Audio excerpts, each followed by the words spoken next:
Comment les oiseaux d'Amazonie ont eu leur plumage multicolore? Et d'où vient l'arc-en-ciel? Conte de Guyenne. Au commencement du monde, nous, les oiseaux d'Amazonie, nous portions tous le même plumage, sombre et terne.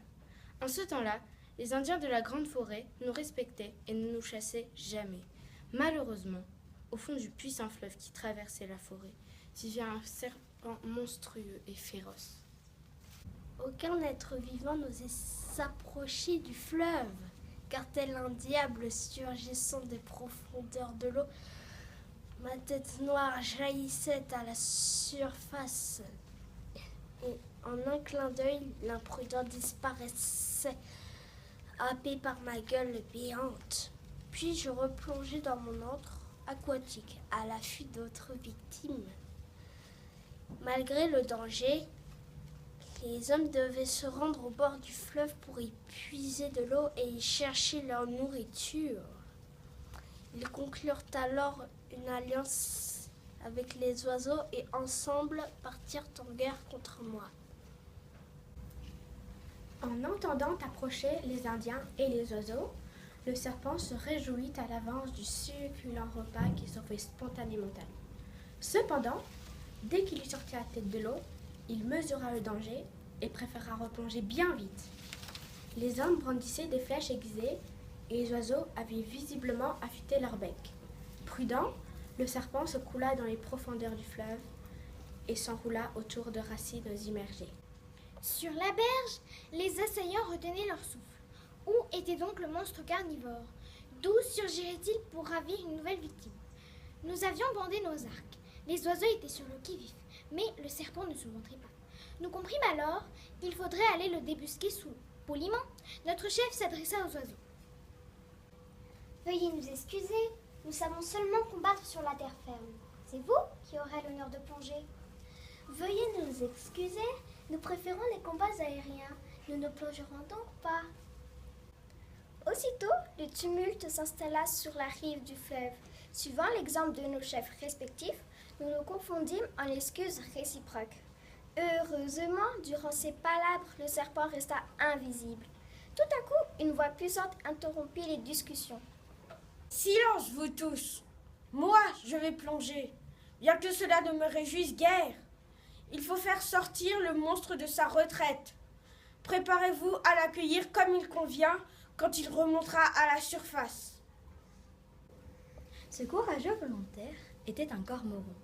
Familier du monde aquatique, il proposait son aide en sachant toutefois qu'il n'allait pas se livrer à une partie de pêche de tout repos.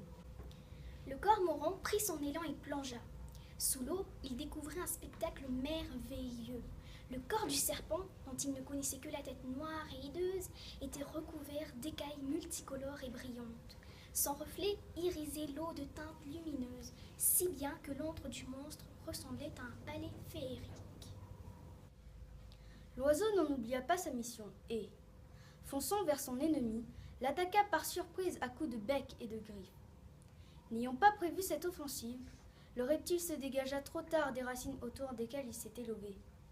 Mortellement blessé, il ne parvint pas à attraper le cormoran qui remonta bien vite à la surface annoncer sa victoire. Aussitôt, nous nous saisîmes de longs crochets et nous hissâmes sur la berge le corps lourd et inerte du reptile. Nous commençâmes à le dépouiller sans attendre, mais le cormoran intervint et réclama la merveilleuse peau pour prix de sa victoire. Viens donc la chercher, Répondit en riant le chef indien. Certain que l'oiseau ne pourrait jamais soulever ce volumineux trophée. Son rire s'éteignit bien vite, car, sur un signe du cormoran, tous les oiseaux se précipitèrent sur la peau et, la saisissant dans leur bec, l'emportèrent dans les airs. Quand nous nous fûmes suffisamment éloignés des Indiens furieux qui nous décochaient une volée de flèches, nous nous partageâmes la dépouille multicolore. Alors, le plumage de chacun d'entre nous se para aussitôt des teintes éclatantes du serpent. Depuis ce temps, la sombre forêt d'Amazonie abrite des perroquets jaunes, rouges, verts, des oiseaux-mouches multicolores, des martins pêcheurs au ventre plat.